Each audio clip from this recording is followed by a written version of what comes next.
প্রিয় ছাত্রছাত্রীবৃন্দ, আমার চ্যানেলে তোমাদের সকলকে স্বাগতই জানাই। আজ তোমাদের সামনে যে প্রশ্ন এবং উত্তরগুলি এনেছি সেগুলি উচ্চ মাধ্যমিক ভোকেশনাল চতুর্থ সেমিস্টার কবিতা থেকে ভুলে যাব না। এখানের থেকে একটি 5 নম্বরের প্রশ্নের উত্তর করতে হবে। দেখো, আজকের প্রশ্ন হলো, চায়ের দোকান তুমুল তর্কে চিড় খাচ্ছে টেবিল, কার লেখা কোন কবিতা থেকে উদ্ধৃতাংশটি সংকলিত হয়েছে? মূল কাব্যগ্রন্থের নাম কি?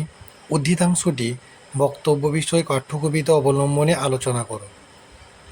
উত্তর দেখো, আধুনিক কবি সুভাষ মুখোপাধ্যায় রচিত ভুলে যাব না কবিতা থেকে উদ্ধৃতাংশটি সংকলিত হয়েছে। মূল কাব্যগ্রন্থের নাম হলো কাল মধুমাস। নাগরিক জীবনের ছবি ফুটে উঠেছে বাংলাদেশের মুক্তিযুদ্ধের পটভূমিতে। ছিন্নমূল মানুষের জীবনের হাহাকার, আর্তনাদ, কঠিন লড়াইয়ের পূর্বাভাস ধ্বনিত হয়েছে এখানে। চায়ের দোকানে প্রবল তর্ক বিতর্কে চিড় খাচ্ছে টেবিল। স্বাধীন রাষ্ট্রের দাবিতে একদল মানুষ যেন বেপরোয়া ভঙ্গিতে বুঝে নিতে চায় তাদের নাগরিক রাষ্ট্রিক অধিকার।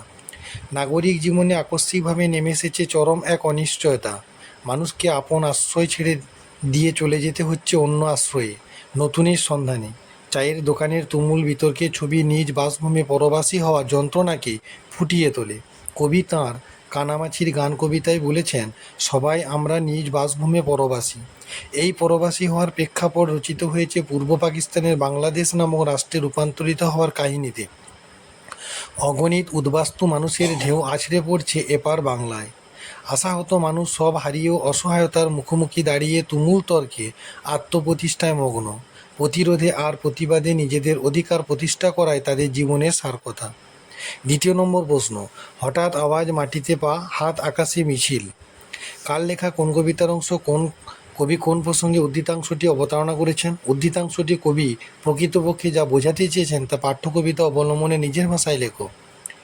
উত্তর, আধুনিক কবি সুভাষ মুখোপাধ্যায় রচিত ভুলে যাব না কবিতা থেকে আলোচ্য অংশটি গৃহীত হয়েছে। 60-এর দশকের শেষার্ধ ও 70-এর দশকের প্রথমার্ধে রাজনৈতিক সামাজিক ঘটনাবলী অনিবার্যভাবে এসেছে আলোচ্য কবিতায়। তদানীন্তন পূর্ব পাকিস্তানে উদ্বাস্তু মানুষের দল নেমে এসেছে এপার বাংলায়। ভিটেমাটি হারানো ছিন্নমূল মানুষ এক হয়েছে রাষ্ট্রীয় অত্যাচারের বিরুদ্ধে। সেই পটভূমিতে তারা ডাক দিয়েছে জনগণতান্ত্রিক আন্দোলনে। সামাজিক রাজনৈতিক সেই পরিস্থিতির বর্ণনা প্রসঙ্গে কবি উদ্ধৃতাংশটি অবতারণা করেছেন। উদ্ধৃতাংশটিতে কবি দেখিয়েছেন একদল অসহায় বিষণ্ণ মানুষ কেমনভাবে ঐক্যবদ্ধ সংগ্রামে ডাক দিয়েছে যখন চায়ের দোকানে তুমুল তর্ক বিতর্কে চিড় খেয়ে যাচ্ছিল টেবিল। তখনই দেখা গেল মানুষের মিছিল। মাটিতে পা ফেলে ঐক্যবদ্ধ হাত আকাশের দিকে তুলে তারা সামিল হয়েছে রাষ্ট্রীয় অত্যাচার অনাচারের বিরুদ্ধে। যে রাষ্ট্রীয় ব্যবস্থায় তৎকালীন পূর্ববঙ্গের মানুষকে নিতে পারেনি সামাজিক, রাজনৈতিক, ধর্মীয় নিরাপত্তা, সেই রাষ্ট্র ব্যবস্থার বিরুদ্ধে গর্জে উঠেছে ছিন্নমূল মানুষ। সামাজিক ও রাজনৈতিক পালাবদলের সেই সময়ে সংবেদনশীল কবি ঐক্যবদ্ধ মানুষের সংগ্রামের মধ্য দিয়ে মানুষের স্বপ্নকে ফুটিয়ে তুলেছেন।